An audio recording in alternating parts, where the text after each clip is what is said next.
세상엔 참 미해결 사건이 많습니다. 한국에서도 무수히 많은 미해결 사건들이 있지만 미국 역시 미해결 사건들이 넘쳐납니다. 한 웹사이트에서 본 바에 따르면 20만 건이 넘는 미해결 사건이 있다고 합니다. 게다가 미국은 도심 외에 본인 차가 없으면 돌아다니지 못할 정도이다 보니 위험 요소가 훨씬 더 많을 것입니다.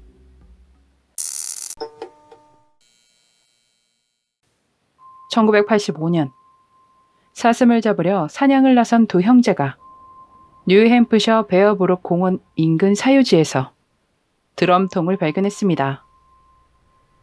출동한 경찰은 그곳에서 성인 여성과 작은 유해가 담겨 있는 것을 확인합니다.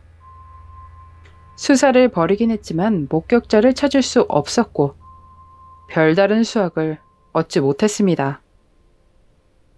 그렇게 시간이 흐르고 흘러 2000년 주 경찰이 이 사건을 수사하기 시작했습니다. 그러던 중 또 다른 드럼통이 발견됐습니다. 첫 번째 드럼통의 유해들은 정확하게 몇 년도에 사망한 것인지 알 수 없었지만 경찰은 1977년에서 1985년이었을 것이라고 추정했습니다. 그들의 사인은 무기에 의한 것이라고 밝혀졌지만 두 번째 드럼통의 유해들은 심한 분해로 밝히지 못했습니다.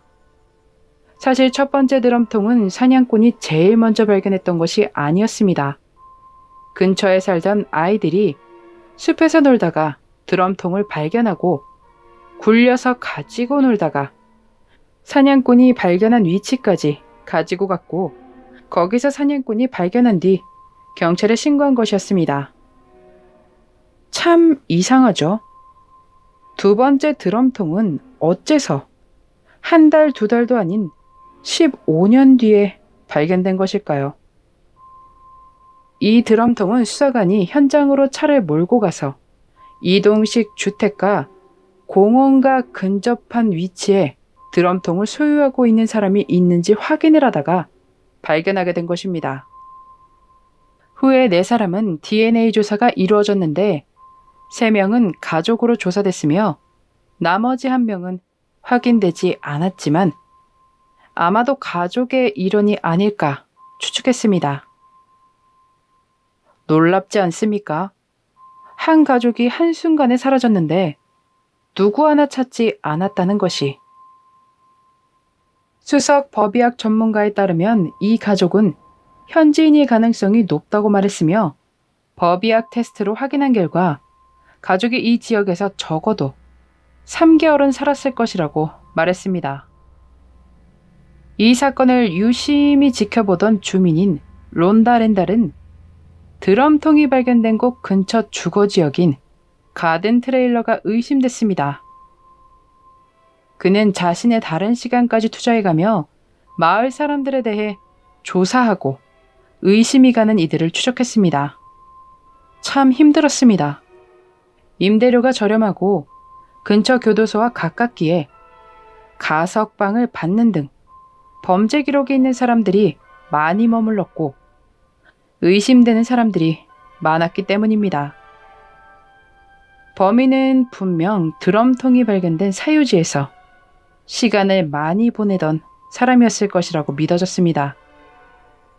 그렇게 트레일러 사람들을 의심하며 한 명 한 명 확인하던 론다 렌달의 눈에 한 명이 들어옵니다. 그의 이름은 로버트 스티븐으로 범죄 경력이 있던 자였습니다. 첫 번째 드럼통이 발견되기 1년 전에 감옥에 수감되어 있던 상태였습니다. 그렇다면 그는 진작부터 드럼통을 가지고 있었던 것이었을까요?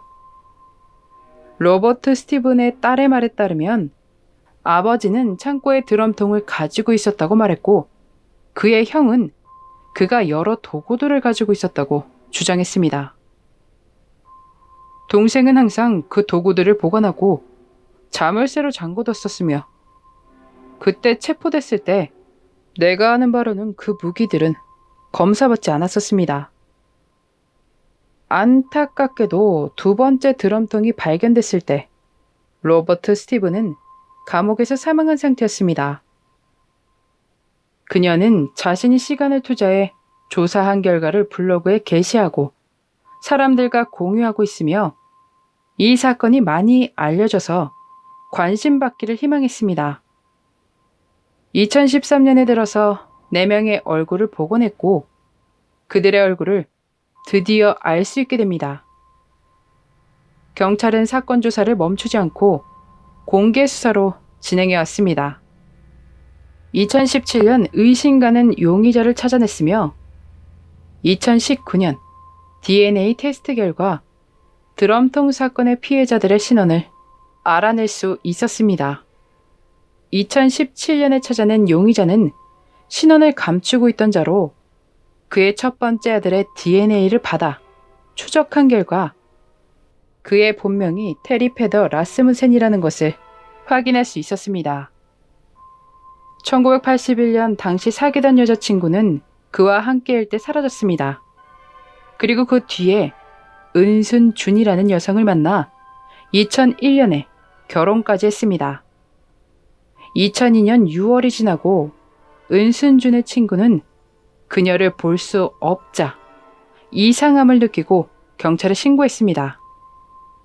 영장을 들고 찾아온 경찰은 집을 수색한 뒤 지배 아래에서 은순준을 발견합니다.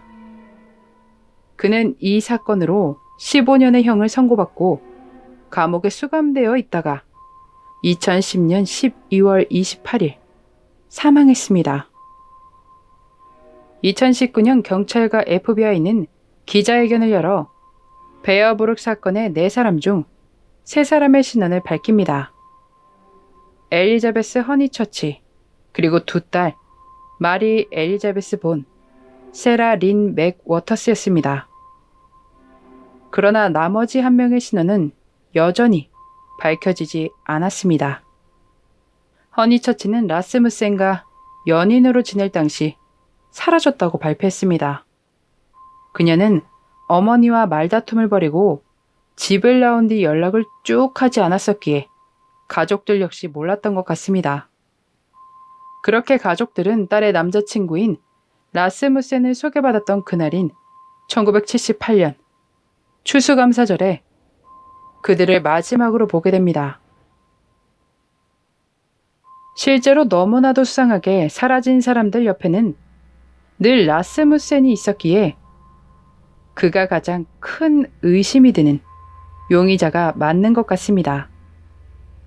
그는 밥 에반스, 로버트 에반스, 레리 베너 등 많은 이름을 사용하며 사람들을 속이고 연인을 속인 뒤 늪으로 끌어들였습니다.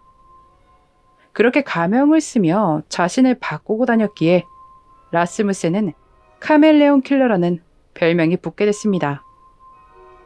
정체를 속여가며 가면 뒤에 숨어 살았지만 경찰에 포기하지 않는 노력으로 용의자를 잡을 수 있었습니다. 미해결인 줄로만 알았던 사건이 좀 더 큰 사건이라는 것을 알게 되고 그 여러 사건과 연결된 사람들이 어쩌면 더 오랜 시간 사라진 줄도 모른 채 남았을 수도 있었지만 수사관들은 해냈습니다. 세상엔 너무나 많은 미해결 사건들이 넘쳐납니다. 과학기술이 더 진보해 더 많은 미해결 사건들이 해결되는 날들이 하루빨리 왔으면 좋겠습니다. 하마터면 미해결 미스테리로 남을 뻔한 베어브룩 사건이었습니다. 여러분 설날입니다. 12월 31일에 새해 복 많이 받으시라고 인사드린 게 엊그제 같은데 설날이 왔습니다. 즐겁고 배부른 설날 보내셨으면 좋겠습니다. 새해 복 많이 받으시고요. 올해도 잘 부탁드리겠습니다.